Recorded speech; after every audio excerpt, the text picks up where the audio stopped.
Welcome to English with sir Tahir. आज का हमारा टॉपिक है use of while, when and during. अक्सर स्टूडेंट कंफ्यूज हो जाते हैं कि वाइल को हम कहाँ इस्तेमाल करें, व्हेन की जगह पे, या व्हेन की जगह वाइल आएगा, या ड्यूरिंग को हम कहाँ इस्तेमाल करेंगे। देखने में एक जैसे वर्ड लगते हैं लेकिन इनमें ज़रा सा डिफरेंस है, स्लाइटली डिफरेंस। तो आज की क्लास में हम इसको कवर करेंगे। जैसे अगर आपके सामने डेफिनेशन है वाइल की, we use while to link two continuous actions that happen at the same time in the past. तो आपने ये याद रखना है बस कि दो कंटिन्यूस एक्शन जब पास्ट में, माजी में एक साथ हो रहे हों, चल रहे हों, तो तब आपने यूज़ करना वाइल। वहाँ पे आपने व्हेन यूज़ नहीं करना। We use the past continuous tense for both actions. तो दोनों एक्शंस के लिए दायरे पास्ट कंटिन्यूस है। आप इसकी एग्जांपल से समझिए। वाइल की मीनिंग, वैन का मतलब तो कब होता है या जब होता है, और वाइल का मतलब आप इस तरह ले सकते हैं खाते हुए, करते हुए, सोते हुए, जागते हुए। इस तरह से उसकी मीनिंग बनती है। जब आप सेंटेंस पढ़ेंगे तो आपका कॉन्सेप्ट क्लियर होगा। मिसाल के तौर पे वाइल है, वाइल का सेंटेंस आपके सामने पहले दो कंटिन्यूस सेंटेंसेस हैं, टॉम वॉज ईटिंग और टॉम वॉज वॉचिंग टीवी। दो कंटिन्यूस सेंटेंसेस है, तो इनके दरमियान में वैन नहीं बल्कि वाइल आएगा। वाइल का मतलब यानी वो काम करते हुए, यानी खाते हुए। Tom was eating while he was watching TV. तो इसका मतलब यहाँ ये हुआ कि जब टॉम टीवी देख रहा था उस दौरान वो खा रहा था, या खाना खाते हुए टॉम टीवी देख रहा था। मज़ीद इसको समझते हैं हम, Tom and Mary were doing their homework. और एक सेंटेंस है मम was cooking the dinner.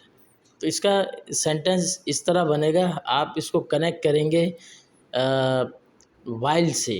Tom and Mary were doing their homework while mom was cooking the dinner. यहाँ अगर आप when the mom was cooking the dinner कहेंगे तो ये गलत होगा। इस सिचुएशन में जब two actions are happening at the same time, या were happening at the same time in past, तो तब आप यूज़ करते हैं वाइल। अब इसी तरह से वैन है, we use when to link a long action and a short action. Long और शॉर्ट एक्शन के लिए आपने सिर्फ इतना याद रखना है, ठीक है। यानी कंटिन्यूस लॉन्ग एक्शन हो गया, शॉर्ट एक्शन पास्ट सिंपल हुआ। We use the past continuous tense for the long action and we use past tense या past simple tense for the short action. इस सिचुएशन में आप व्हेन यूज़ करेंगे, while use नहीं करेंगे, क्योंकि वो टू कंटिन्यूस एक्शन के दौरान वहाँ पे आपने वाइल यूज़ किया था। Tim was doing his homework. और एक सेंटेंस है मम केम होम एट 6:30। तो ये शॉर्ट एक्शन है, मम केम होम। अब आप इसका जब सेंटेंस बनाएंगे तो वाइल नहीं, यहाँ वैन आएगा। वैन क्यों आएगा? क्योंकि शॉर्ट एक्शन है, पास्ट कंटिन्यूस के साथ पास्ट सिंपल सेंटेंस है। Tim was doing his homework when mum came home. अगर आप वाइल मम केम होम कहेंगे तो ये गलत होगा। जब लॉन्ग और शॉर्ट एक्शन की बात हो तो आपने वैन यूज़ करना है। जब two actions are happening were happening at the same time तो आपने यूज़ करना वाइल। मज़ीद समझते हैं, Tim was taking a shower. दूसरा शॉर्ट एक्शन है द डोर बेल रैंग। तो इसका सेंटेंस ये बनेगा, Tim was taking a shower when the doorbell rang. ठीक है, यहाँ पे अगर आप वाइल कहेंगे तो गलत होगा। इसी तरह से अब वही वाइल की एग्जांपल है आपके सामने, two actions were happening at the same time in the past. John was drawing a picture while he was smiling. तो आपने अगर व्हेन ही वॉज स्माइलिंग कहेंगे तो ये गलत होगा। इसी तरह a long action was happening and then a short action happen in the past. यानी व्हेन का इस्तेमाल आ जाएगा शॉर्ट एक्शन की जब बात होगी, पास्ट कंटिन्यूस के साथ पास्ट सिंपल जब आप यूज़ करेंगे। Mister Lee was using the computer when the computer broke down. फिर दोबारा देखिए आगे, a long action was happening and then a short action. Grandma fell on the floor when Mary was skipping.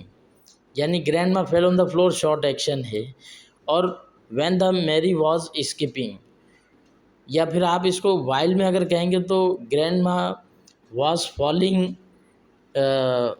आप कह सकते हैं grandma was falling on the floor while Mary was skipping. इस तरह तो हो सकता है अगर दोनों कंटिन्यूस एक्शन है, एक पास्ट सिंपल है और एक पास्ट कंटिन्यूस है, तो इस सिचुएशन में आपने व्हेन यूज़ करना है। फिर two actions were happening at the same time in the past.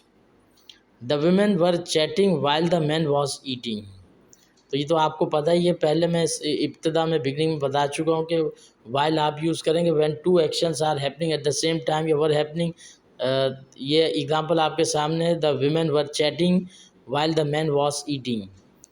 ख़वातीन बातें कर रही थी और आदमी उस दौरान खाना खा रहा था।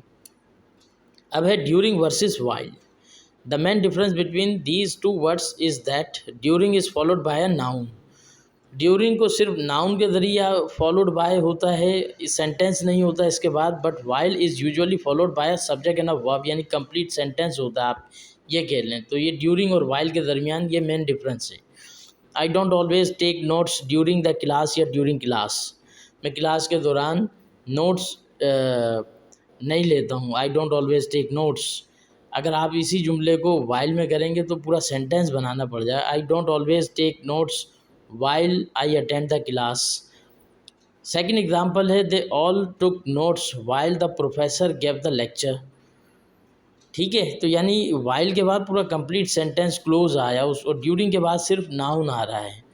दे ऑल टुक नोट्स, उन सब ने नोट्स लिए, while the professor gave the lecture. ठीक है, ड्यूरिंग द लेक्चर, अगर सिर्फ लेक्चर होता तो ड्यूरिंग आ जाता है यहाँ पे, लेकिन the professor gave the lecture subject verb है, पूरा कंप्लीट सेंटेंस है, तो आपने यहाँ पे वाइल यूज़ किया।